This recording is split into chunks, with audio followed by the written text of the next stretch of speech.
Hello everyone, welcome to our YouTube channel banker couple. आज इस video में हम देखेंगे LIC ADO के क्या अलाउंसेस होते हैं जब वो न्यूली ज्वाइन करते हैं और क्या इंसेंटिव मिलता है, किस तरीके से इंसेंटिव मिलता है।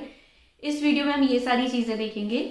2 दिन पहले हमने एक वीडियो डाला था जिसमें मैंने LIC ADO की न्यू ज्वाइनी की क्या सैलरी होती है जब उनका स्टाइफंड वाला पीरियड खत्म हो जाता है और जब वो प्रोबेशनरी डेवलपमेंट ऑफिसर बन जाते हैं तो उन्हें क्या सैलरी मिलती है वो हमने डिस्कस किया था। उसके बाद हमने एक इंटरव्यू भी डाला था जिसमें आपको काफ़ी क्लैरिटी मिली होगी कि LIC ADO की एग्ज़ाम का फॉर्म आपको भरना चाहिए। और अगर अभी तक आपने तैयारी स्टार्ट नहीं की है तो एक बार फ्री मॉक टेस्ट दे के ज़रूर देख लीजिए कि किस तरीके का पेपर आता है। फ्री मॉक टेस्ट की लिंक मैं डिस्क्रिप्शन में शेयर कर रही हूँ, तो वहाँ पर जाकर आप देख सकते हैं। ये प्रैक्टिस मॉक का मॉक टेस्ट है, फ्रीली अवेलेबल है, ज़रूर इसको दे के देखें, पता चलेगा आपको कि कैसा लेवल आता है इस एग्ज़ाम का। और जब हमने इंटरव्यू डाला था तो जो इंटरव्यू है वो पार्ट में डाला था, पार्ट 1। पार्ट 2 बस जल्दी हम डाल देंगे। तो बहुत सारे लोगों ने तो काफ़ी अप्रिशिएट किया, लेकिन कुछ लोग थे जिन्होंने ये कहा कि आपने इसे पार्ट में क्यों डाला है, आप लोग व्यूज़ के लिए वीडियो को पार्ट में डाल रहे हैं। तो ऐसा कुछ भी नहीं है, ये वीडियो काफ़ी बड़ा बना था और 50 मिनट्स का लगभग ये वीडियो था। तो जब भी कोई वीडियो बहुत बड़ा होता है तो कई बार ऐसा होता है कि आप सबका भी टाइम बहुत प्रेशियस होता है, आपकी पढ़ाई चल रही है तो आप इतना बड़ा वीडियो नहीं देख पाते। तो इसीलिए हमने सोचा कि हम इसको 2 पार्ट्स में डाल देते हैं ताकि जो ये इन्फॉर्मेशन जो हम आप तक पहुंचाना चाह रहे हैं ये आप तक पहुंच जाए। अगर वीडियो बहुत बड़ा होता है तो कई बार आप क्लिक नहीं करेंगे, आप ना देखें, आप सोचेंगे कि हम फ्री होके देख लेंगे। तो जो इम्पोर्टेंट इन्फॉर्मेशन जो हम आपके साथ शेयर करना चाहते हैं, जो हम चाहते हैं कि लोगों तक पहुंचे, वो शायद आपको नहीं मिल पाती। तो यही कारण है कि हमने सोचा कि इतना बड़ा वीडियो है तो हम इसको 2 पार्ट्स में डिवाइड कर देते हैं। आज तक हमने कोई भी इंटरव्यू पार्ट्स में नहीं डाला। क्योंकि वो 25 मिनट्स 30 मिनट्स ऐसे में कंप्लीट हो जाता था, लेकिन ये वीडियो थोड़ा बड़ा था इसीलिए डाला है। इसमें हमारा कोई सेल्फिश मोटिव नहीं है और ना ही हम व्यूज़ के लिए ये सब करते हैं। हमारा इंटेंशन बस ये है कि हम आपको एक जो इन्फॉर्मेशन है वो सही तरीके से पहुंचा पाएँ। अब हम बात करते हैं अलाउंसेस और इंसेंटिव की। तो सबसे पहले हम देखते हैं कि अलाउंसेस कितने मिलते हैं। अलाउंसेस इतने ज़्यादा नहीं मिलते ADO को, क्योंकि इंसेंटिव जो है वो भी बहुत ज़्यादा हो जाता है। सबसे पहले अलाउंसेस में जो मंथली मिलता है, जितना मुझे इन्फॉर्मेशन मिल सकी, हो सकता है कि इसमें कुछ एडिशनल हो जो मुझे नहीं पता हो। अगर आपको पता है तो आप कॉमेंट्स में लिख देना। सबसे पहले meal coupon per month approx 4000 rupees मिलता है और जो न्यूज़पेपर है वो पर मंथ 250 रुपीज़ मिलता है। उसके बाद कुछ एनुअल अलाउंसेस भी मिलते हैं, जैसे मेडिकल कैश बेनिफिट, ये पर ईयर मिलता है 12,300 रुपीज़। ब्रीफ केस अलाउंस मिलता है, ये एवरी 3 ईयर्स मिलता है 3,000 रुपीज़। मोबाइल अलाउंस ये भी एवरी 3 ईयर्स मिलता है 12,000 रुपीज़। और एक मिसलेनियस एक्सपेंस है, ये पर ईयर मिलता है 2,500। उसके बाद मेडिक्लेम मिलता है अप टू ₹1 करोड़ और टर्म इंश्योरेंस मिलता है, ये भी अप टू 1 करोड़ रहता है। तो ये सारे अलाउंसेस जो मुझे पता चले ये एक डेवलपमेंट ऑफिसर को मिलते हैं। उसके बाद जो इंसेंटिव वाली बात है, तो हो सकता है कि आप लोगों को भी ये कंफ्यूजन हो कि क्या डेवलपमेंट ऑफिसर भी पॉलिसी सेल करता है या सिर्फ एजेंट्स करते हैं। तो जो डेवलपमेंट ऑफिसर होते हैं वो कुछ भी नहीं कर सकते, उन्हें ऑथोरिटी नहीं है कि वो पॉलिसी सेल करे। अगर कोई डायरेक्टली भी उनके पास पॉलिसी के लिए आता है तो वो एजेंट के थ्रू ही वो पॉलिसीज लेते हैं। तो एजेंट्स ही हैं जो उनके लिए काम करते हैं और जो भी एजेंट्स का जो बिजनेस होता है वो ऐड होता है एक डेवलपमेंट ऑफिसर के बिजनेस में। तो इस तरीके से ये लोग वर्क करते हैं।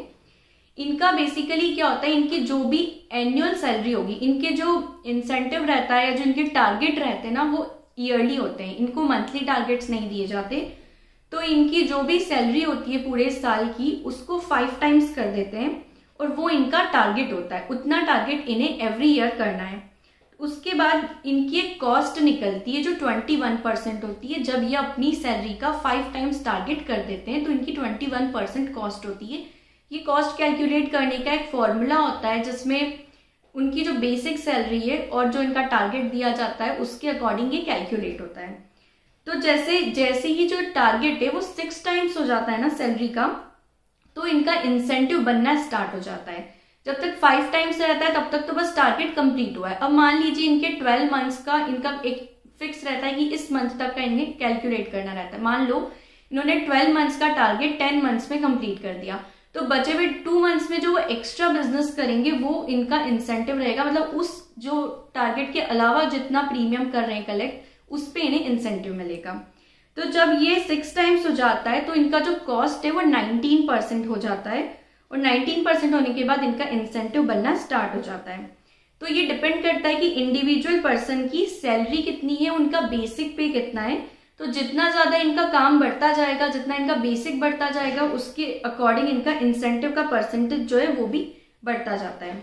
इनको पर लाख के बेसिस पे इंसेंटिव मिलता है, जो 10% होता है इंसेंटिव।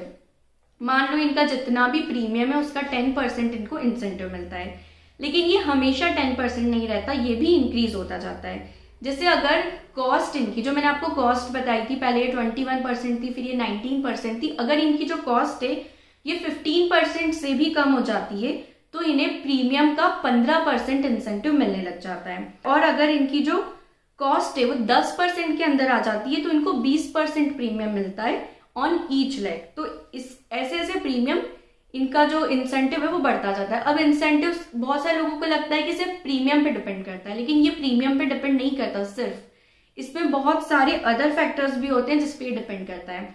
जैसे आपने कितने न्यू एजेंट्स रिक्रूट किए उस साल, उस पर डिपेंड करता है। और फिर आपके जो एजेंट्स रहते हैं वो अलग किस टाइप से बिजनेस करते हैं, कितना करते हैं, उस पर भी डिपेंड करता है। और एक और चीज जो डिपेंड करती है कि कितनों ने 100 पॉलिसीज की। अगर आपने 100 पॉलिसीज की है तो उसका 5000 अलग मिलता है।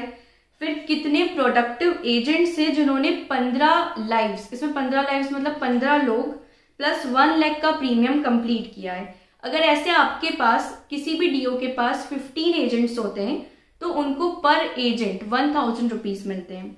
तो ऐसे बहुत सारे स्लैब्स होते हैं एलआईसी में, मतलब ये नहीं होता कि सिर्फ प्रीमियम पे ही डिपेंड करता है, बहुत सारी चीजें होती है जिसपे आपका इंसेंटिव काउंट डिपेंड करता है। इसमें एक एमडीआरटी भी होता है कि अगर आपका एजेंट एमडीआरटी मतलब होता है $1 मिलियन राउंड टेबल।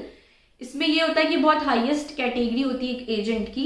इसमें आप एजेंट अगर आपका क्लब मेंबर है या फिर एक शतक वीर करके होता है, एक आनंदा करके होता है, तो ऐसे बहुत सारे टर्म्स होते हैं जो कैटेगरी होती है, अलग अलग चीजें होती है। बहुत डिटेल में मैं नहीं बता रही, नहीं तो आप कंफ्यूज हो जाएंगे।